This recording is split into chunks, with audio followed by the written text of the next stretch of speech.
anywhere we lay infrastructure, we fire up a rack, it becomes fully consumed within a few hours. You're talking Grok. So Grok, you have demand far outstripping supply, even at Grok. Yep, we do. Welcome back to Big Picture Investing. I'm Kevin McCormick. And that clip you just watched is Sunny Madre, COO of the Grok Inference Cloud, not to be confused with Grok AI, during his recent appearance on the BG2 podcast. Why am I showing that on a video where one of the biggest supporters of Marvell for the last 2 years is about to tell you why he's selling the stock? Well, to keep it simple, if AI infrastructure is outstripping demand and Marvell isn't getting any orders for their custom AI chips, why do we still want to be in Marvell?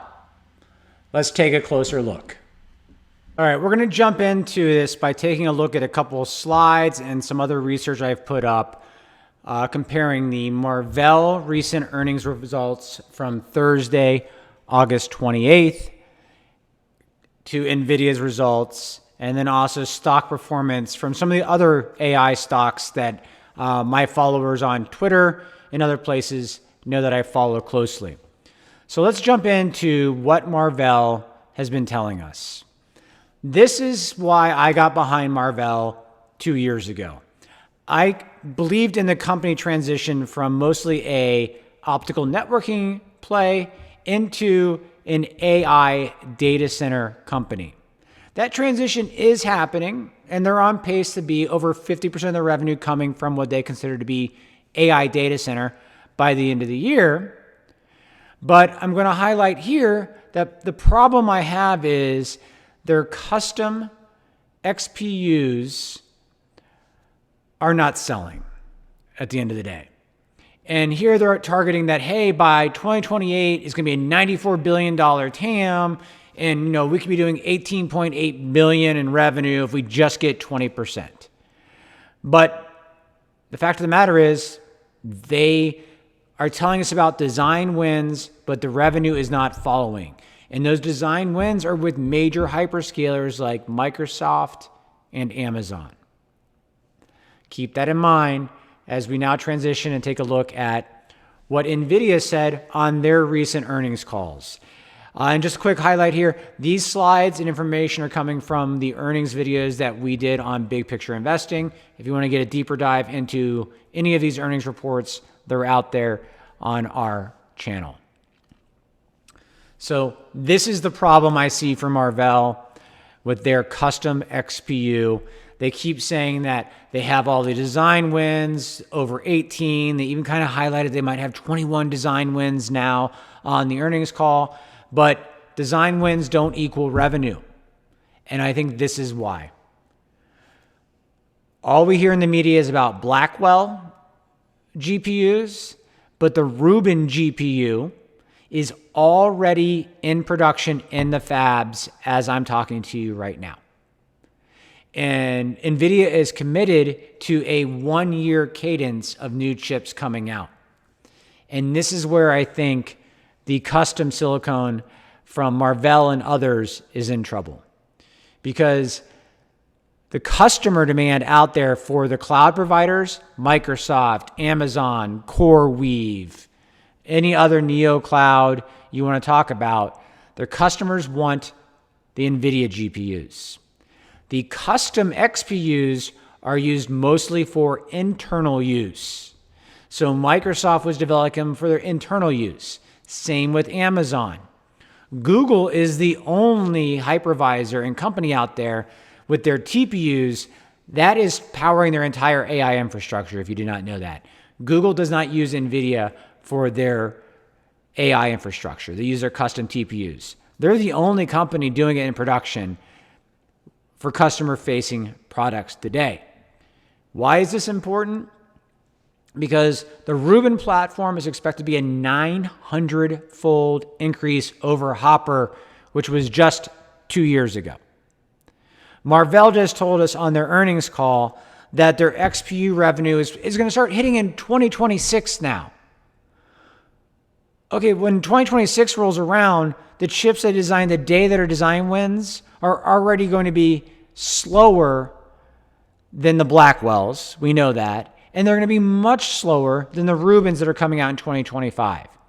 So if you're running a hypervisor cloud and you have limited data center space, limited power capabilities, do you want to put in a custom XPU from another company, or do you want to put in the newest cutting edge technology from NVIDIA, sell that technology to your customers who are out there demanding it, outstripping supply, as we just heard from Sunny, and then you can deprecate the lower end NVIDIA chips and start using those for your internal inference use and other needs.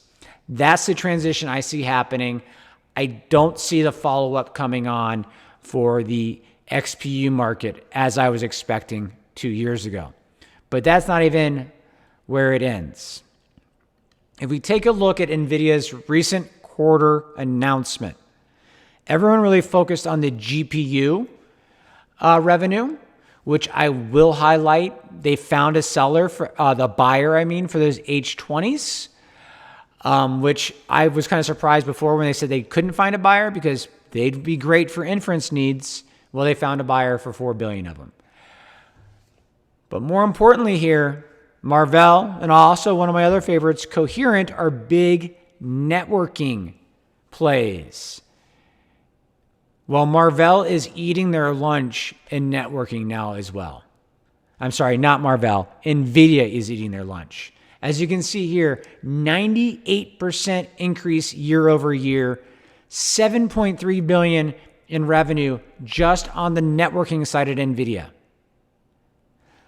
That's more than the entire AI line item at Marvell. So Marvell is not providing us guidance past the next quarter, which they already said would be flat for their AI infrastructure.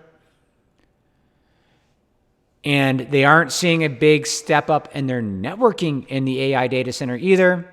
It sounds to me that their customers, they may be selecting their XPUs, custom silicone. They're not moving to production with it. And I'm not real sure that any of those promised orders that we hear about coming in 2026 are going to happen. If we take a look at the last year-to-date performance, comparing Marvell, NVIDIA, Taiwan Semiconductor, Broadcom, and Coherent, you can see here, I have to finally accept that Marvell is not the right place to be. Any one of these stocks is a better choice. Coherent, you'll see here on the chart, had a big dive after their recent earnings announcement, and they're now back in line with the S&P 500 performance. That's the black dotted line you see here. But Marvell has been underperforming basically since the start of 2025. It was looking good. I was feeling great about my position back here. And since then, it has been a steady decline and in an amazing underperformance compared to the other players in the AI data center. This isn't going to be a video about Broadcom, but wow, what a performance from Broadcom. They also do the custom XPUs. They've claimed they're going to grow their business 60%, whereas Marvell can't tell us any kind of real guidance about real orders coming up for them. The other thing I want to highlight here is we're moving into September. September is now the seasonally worst month for the stock market. You can see that in 2024. That was true as well. So I am selling my Marvell, taking in that, getting a little dry powder, hoping for a September pullback. And in this September pullback, I'm going to be looking at probably adding to Broadcom, Taiwan Semiconductor, NVIDIA. As my follower knows, I already have a very large position in Coherent.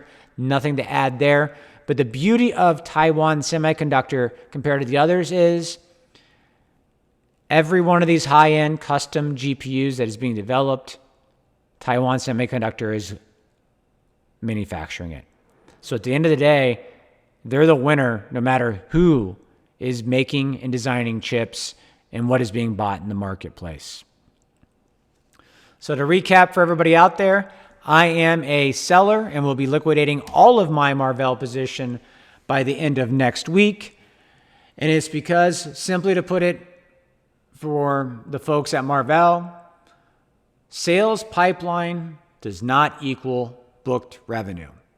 If you can't provide us guidance about when all of your custom XPU design wins are actually going to go into production, then we can't depend on that revenue, and it's not real revenue in the future. Thanks for watching. As always, stay tuned for more updates, and please hit like and subscribe.